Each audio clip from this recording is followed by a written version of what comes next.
there! Before we get started, I just wanted to thank everyone who has shared episode ideas with us. Our list of amazing things happening around Pittsburgh just keeps growing, and we love that this project is collaborative in that way. If you have an idea for a future episode, we'd love to hear it. And if you've made friends or found community through our podcast, let us know. We may even share your story on a future episode of the show. Send us an email at contact@grassisgreenpgh.com or submit a form on our website, grassisgreenpgh.com. Also, if you've been enjoying The Grass is Green in Pittsburgh, we'd love for you to share your favorite episodes with someone you think also values finding community and sharing cool experiences. One last thing, to stay up to date on what we're up to, I'd also recommend following us on Instagram, @grassisgreenpgh. We always post little previews of new episodes as they come out so you can stay in the loop. All right, on with the show.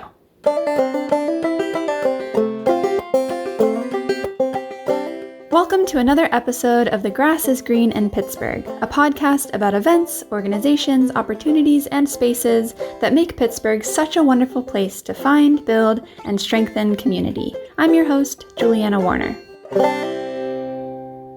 For this episode, I checked out a monthly event called Neighbor Night that aims to build community around sharing ideas and collaborating to make a positive impact in Southside.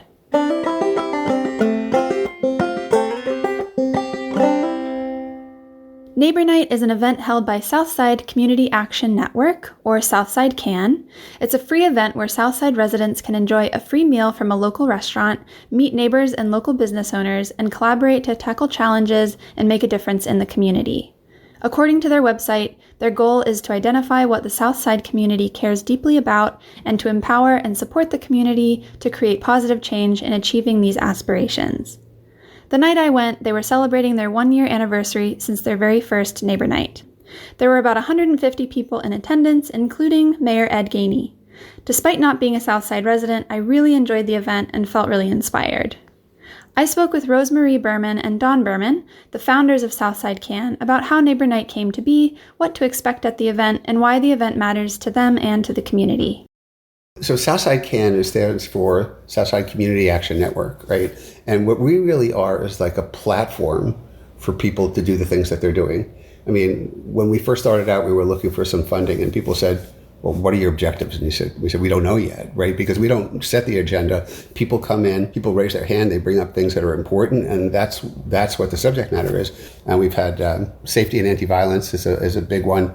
Southside Hospitality Partnership, which is basically a separate organization of bar owners on Carson Street and restaurant owners. That kind of was born out of this whole process. We have someone who's working on business environment.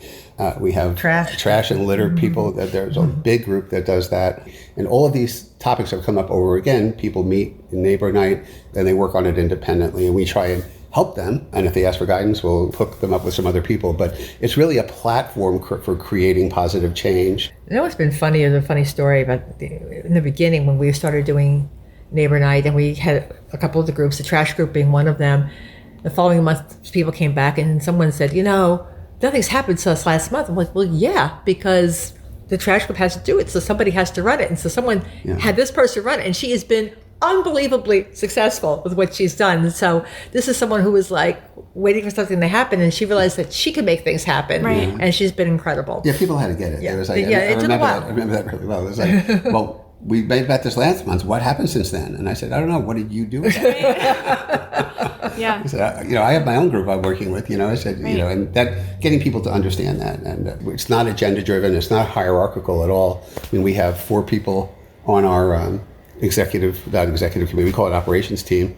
We meet once a week. We get our agenda together, but it's kind of like a thing that you wind up, and the community is really responsible for all the work. I mean, I lead one of the action packs, the one on safety that's close to my heart, so I spend a lot of time on that. But we don't have an axe to grind or an agenda. We just provide food for people, and they come and they do work. So it's been good. Yeah. And the operations team kind of puts Neighbor Night together. So we create the environment for them to come in. We make sure we have the technology there, the space, the food, any materials that are needed. We are responsible for all of that. But where it goes from there, it depends on the people who come and care enough about to act on whatever it is they're passionate about. So that's kind of how it works. Yeah. So something that I saw on the Neighbor Night that I went is exactly what you were saying. It wasn't hierarchical. It was really the community driving the event.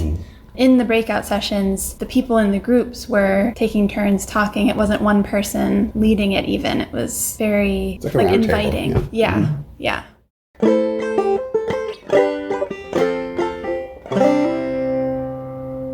You want the story? Sure.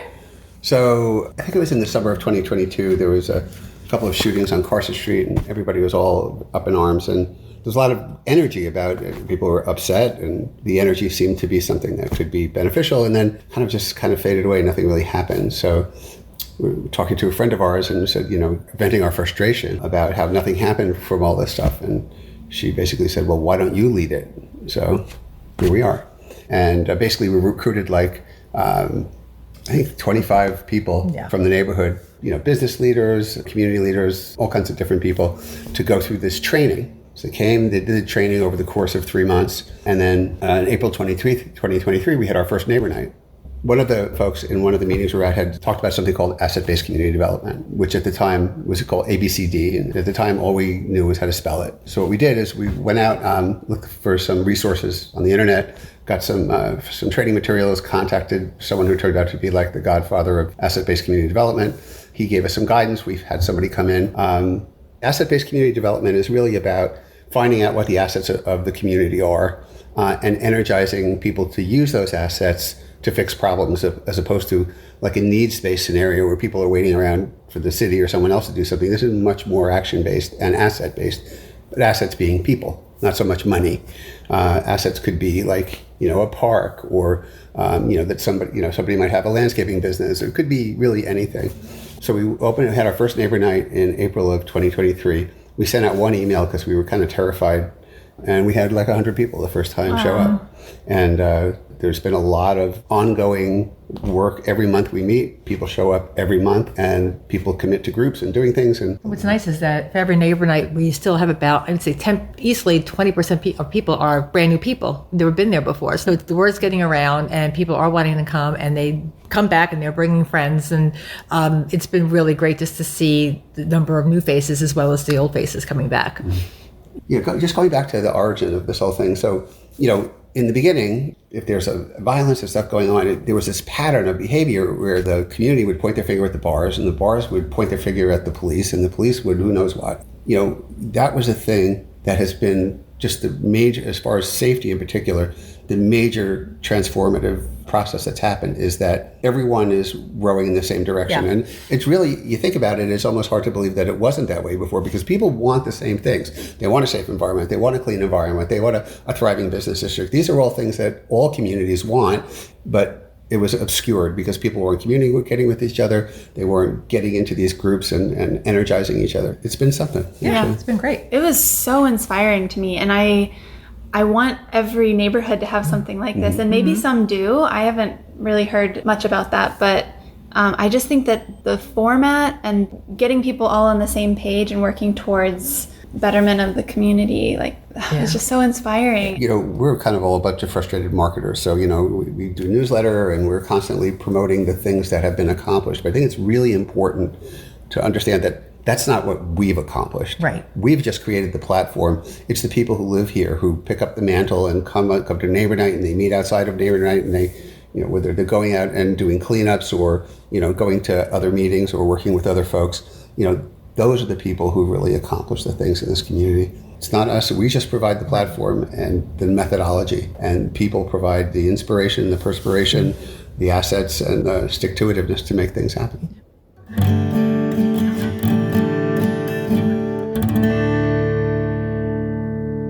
I asked Dawn and Rosemary what to expect in terms of the structure of a typical neighbor night.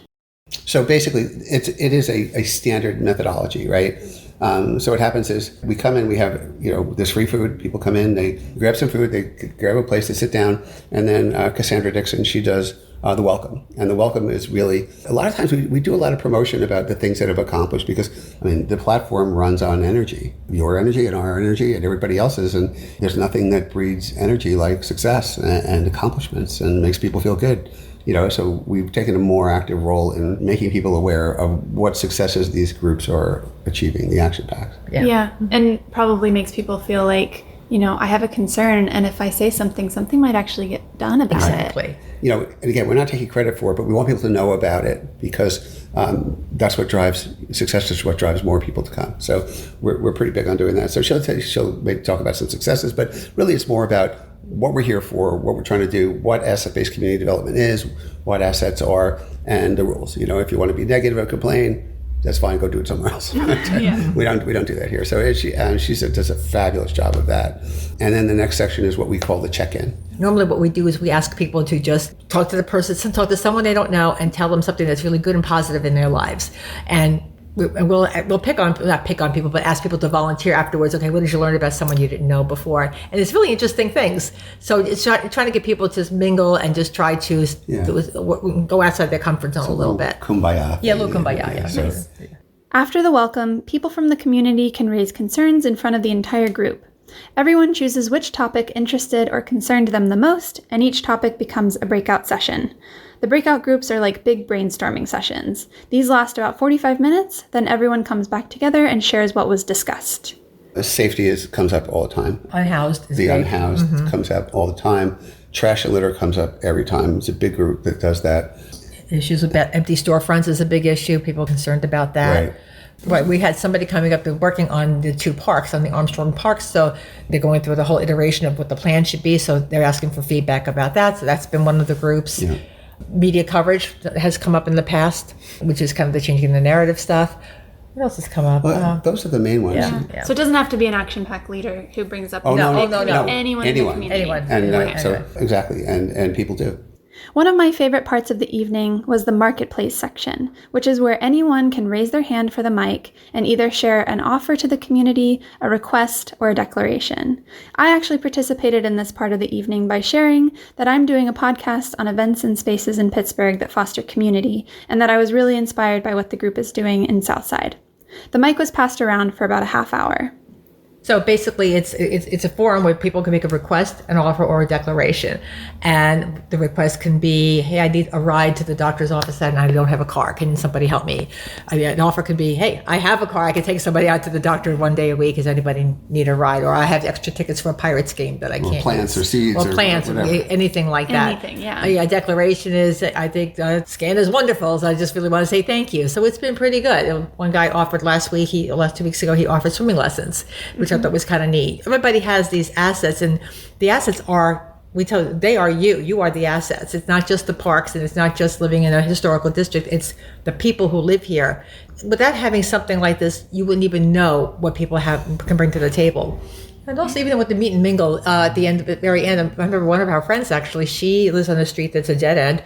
There was no signage. The people were going through the street, making U-turns. It was really kind of annoying. And she mentioned it to our councilman, who happened to be at neighbor night, just in conversation. Well, the sign went up a few weeks later. So just by having that conversation, he wouldn't have known that, had he not been there. And she probably wouldn't have thought to bring it up. It wasn't a 311 kind of a thing. It was just kind of an annoyance. So even like little things like that make a big difference in how people perceive us and how they perceive the neighborhood. A lot of these ideas that are actually becoming accomplishments are not new. I mean, people have been talking about them, but it's just giving it a platform and getting people to commit their time and energy and their assets to accomplishing it has made the difference. Obviously it's been really successful beyond our dreams. Yeah, I mean, it's really putting people in the driver's seat. Yeah.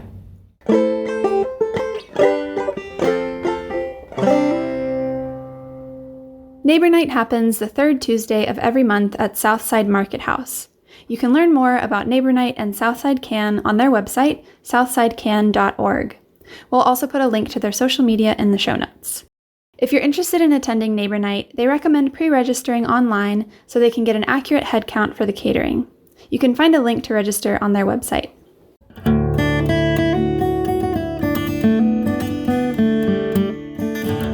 Thanks so much for listening to this episode of The Grass is Green in Pittsburgh. Please rate, review, share, subscribe, and stay tuned. And follow us on Instagram at grassisgreenpgh. And remember, we only feature activities that I've tried myself, so what should I check out next? Send us an email at contact@grassisgreenpgh.com or submit a form on our website, grassisgreenpgh.com. We hope you've been inspired to explore, connect, and contribute to the vibrant mosaic of events and spaces that make Pittsburgh such a wonderful place to live. Catch you next time!